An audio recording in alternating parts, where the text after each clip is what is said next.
Hey, you guys, I have to apologize. I cannot believe it. I mean, part of me can because I've been functioning on about 5 hours of sleep for the last 2 weeks. But I did not record our call from last night. The moment we were getting ready to sign off and I went to hit stop recording, my heart sank. So here's where we're at. If you want to hop on a call, if you guys can shoot, here's what I have available. I would be happy to do a call Sunday night at 8 p.m. Okay, so if you want to get on a call Sunday night at 8 p.m., I would be happy to do that. So let me know. If it's beneficial, if I can have 3 or 4 or 5 of you on, then 100%. Otherwise, reach out to me. We will do a call one-on-one. If you weren't able to be on our call together, I feel terrible. It won't happen again, I can tell you that much. But here's what I want to do. I want to go through some of the highlights of what we talked about. So first and foremost, we talked about tracking our protein raw versus cooked.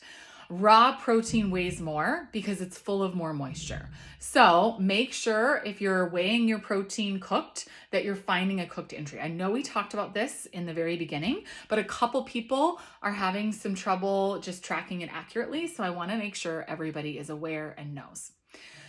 The other thing is it's obviously a little bit more accurate to track it raw, but the only time that I actually do that is when I'm making hamburgers because I weigh out my raw ground beef ahead of time. I make every burger 8 ounces.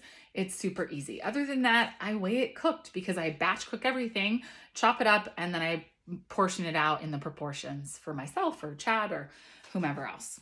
So, because something to keep in mind. The other thing that is interesting to note is dry weight versus cooked weight. Oats, rice, pasta, potatoes, raw weight is going to be different than cooked weight. So make sure if you're weighing it cooked that you search for a cooked entry. You might not be able to do that sometimes. Sometimes with pasta, for example, we talked about this. You might only be able to find the verified dry weight entry. In that instance, track the dry weight, but it's actually going to double when you portion it out. So let's say, a serving of penne pasta is 50 grams dry weight. Weigh out 100 grams, and that is going to be your serving size. It's going to be the same macronutrients as 50 grams dry. Does that make sense? It usually about doubles in weight.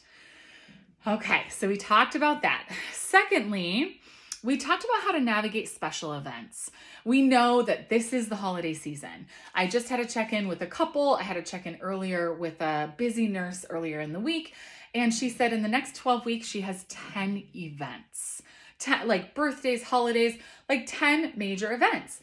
With that in mind, as much as I love helping you find balance and saying memories over macros, we don't have to be perfect. At the same time, if every single weekend you're treating like a special event or treating it like a celebration, we are never going to get anywhere. So unless you're okay just maintaining for the next 12 weeks, we might have to be a little bit more consistent, a little bit more diligent, a little bit more structured at those special events. And what might that look like? What it might look like is for breakfast, if you know you're going to have a party, an event, something, for breakfast, have tons of lean protein, an egg white veggie omelet, or a couple eggs, some lean hammer turkey, and some extra veggies in there. For lunch, have a huge green leafy salad with 8 ounces of chicken. Really lean into your lean protein. Have a wonderful Greek yogurt as an afternoon snack, maybe even a protein shake to make sure we're hitting our protein goal. And beyond that, go to the event, enjoy it. You're not going to go to the event starving because you hoarded all your calories thinking, well, this is what I should do because I want to eat all the things. You're going to go hungry, you're going to eat everything, you're going to feel like a garbage can, and it's not going to be helpful. So be on point. Eat meals structured with lots of veggies and lots of lean protein before that event. Okay.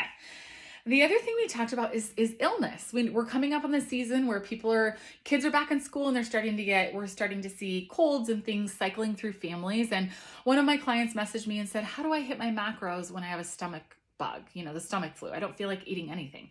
And I said, you don't. When you are force feeding yourself because you feel sick, you are not hungry, don't force feed yourself. What I told her is, I said, drink lots of bone broth. There's plenty of protein in that. It's very nourishing. It's healing. Drink a ton of water. Drink a ton of warm liquids, teas and ginger and cinnamon and anything that feels and sounds good. If you feel like eating saltines, eat saltines. Eat what feels nourishing, okay? And then when the bug has passed and when you have your appetite back, you're not going to go into eating junk food or all the things because maybe you haven't eaten for 3 days and you're really hungry and you're craving those things. You're going to go back to hitting your numbers. You're going to eat a good balanced breakfast, a really nice balanced lunch, and a healthy balanced dinner. So getting right back on track. We also talked about breakfasts and snacks. We had an awesome opportunity. Everybody went around the group and shared what snacks they're loving right now. People talked about the profile or the protein yogurt. Melissa shared that she does collagen in her Greek yogurt just to pump up the protein a little bit more. And then she took these graham cracker crumbles that you get already crumbled, for pie crust. And she sprinkled that on top of her Greek yogurt and everybody was over the moon for that. It sounded delicious. Going to have to try that. Crystal shared how she's loving the blueberry checks. That's a special treat of mine. Carrie shared some lower fat protein and cheese sticks. So she's going to share those to the group. So keep an eye out for that. Dan said he's loving his smoothies as snacks. I'm trying to think of what other snacks were mentioned. Obviously, it was a great opportunity for everybody to kind of share those things. But Greek yogurt, cottage cheese, protein shakes, apples and nut butter were mentioned. The cheese and meat, that was lower fat. Clean bars, I love those from Costco. Clean bars are a fantastic option. And Dan just shared, protein versus calorie options, always looking at that, being aware, like, okay, if this is 300 calories, well, how much protein am I getting out of this? And should I be eating 300 calories somewhere else where I could get more bang for my buck? So just a couple things that people noted there. We talked about our Betty Bite recipe, the benefits of balancing hormones. So I've incorporated this with a ton of clients and seen phenomenal results, and that is seed cycling. But instead of having to do 2 seeds for a follicular phase support and 2 different seeds for a luteal phase support, research really shows that if we incorporate those 4 raw, fresh ground seeds every single day in a little protein bite, that it balances hormones phenomenally well. And again, I have seen the data. It's just been a game changer for so many people. So if you want more information on the Betty Bites or how to seed cycle, what that looks like, we can talk about that. The other thing, your goal for the week. Okay, I'm jumping ahead because I want to cover one more thing. Goal for the week is to have 12 yellow or green squares. That technically is only 4 days, right? So it's not too aggressive, but I want to challenge you to get 4 squares in yellow or green. And what this is going to require is some pre-planning.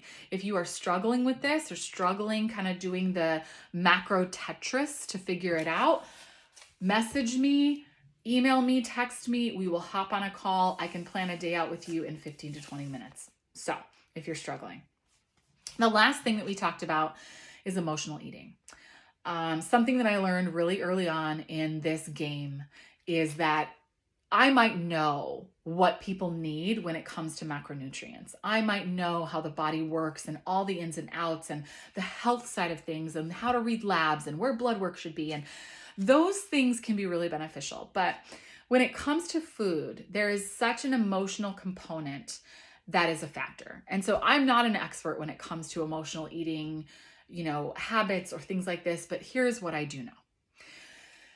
We sometimes eat because it's triggered by stress, anxiety, depression, or grief.